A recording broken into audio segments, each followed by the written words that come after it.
Penyanyi Rizky Febian masih dalam suasana berduka semenjak ditinggal sang ibunda pergi untuk selama-lamanya. Seperti yang diberitakan sebelumnya, ibunda Rizky Febian, Lina Jubaida, meninggal pada Sabtu 4 Januari 2020. Sebagai putra sulung yang cukup dekat dengan sang ibunda, Rizky Febian merasa amat terpukul dan kehilangan.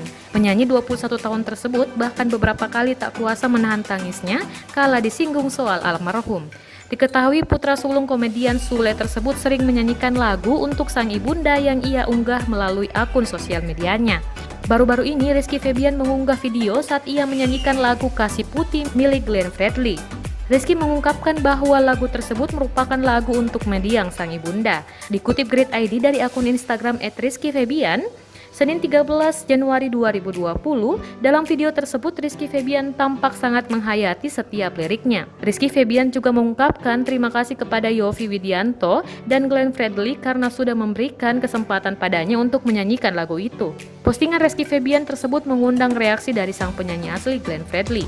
Sementara itu, banyak para warganet juga mengomentari unggahan video Rizky Febian tersebut. Banyak dari para warganet yang memberikan semangat kepada Rizky Febian.